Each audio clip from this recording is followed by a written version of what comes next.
কল্পনা করুন এমন একটি শিশু যার শৈশব কেটেছে বস্তির সংকীর্ণ গলিতে, যেখানে প্রতিদিনের সবচেয়ে বড় প্রশ্ন ছিল আজ খাবার জুটবে তো।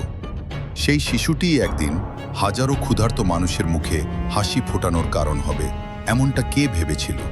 এই গল্প হোসেইন মানসুরির।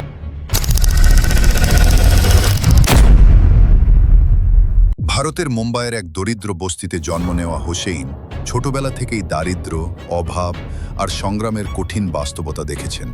অনেক রাত তিনি কাটিয়েছেন ক্ষুধার যন্ত্রণা নিয়ে, কিন্তু জীবনের সেই কষ্টগুলো তাকে কঠোর করেনি, বরং আরও মানবিক করে তুলেছে। সময় বদলেছে, কিন্তু হোসেইন তার অতীতকে কখনো ভুলে যাননি।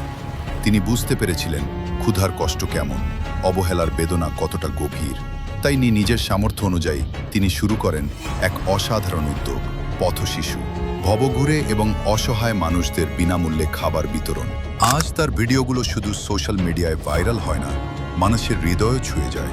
কারণ সেখানে নেই কোনো অভিনয়, নেই কোনো প্রদর্শন, আছে শুধু মানবতার নিঃস্বার্থ স্পর্শ।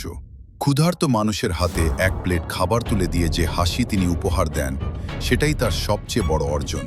হোসেইন মানসুরির গল্প আমাদের শেখায়, জীবনের কঠিন পরিস্থিতি কখনোই একজন মানুষের ভবিষ্যৎ নির্ধারণ করে না, বরং সেই পরিস্থিতিকে জয় করে অন্যের জীবনে আলো ছড়িয়ে দেওয়াই প্রকৃত সাফল্য। কারণ একজন মানুষের মহত্ব তার সম্পদে নয়, বরং কত মানুষের মুখে হাসি ফোটাতে পেরেছে সেটিতেই। হোসেইন মানসুরি প্রমাণ করেছেন, মানবতার জন্য কাজ করতে কোটি টাকার প্রয়োজন হয় না, প্রয়োজন শুধু একটি বড় হৃদয়ের। আর সেই হৃদয়ের নাম হোসেইন মানসুরি।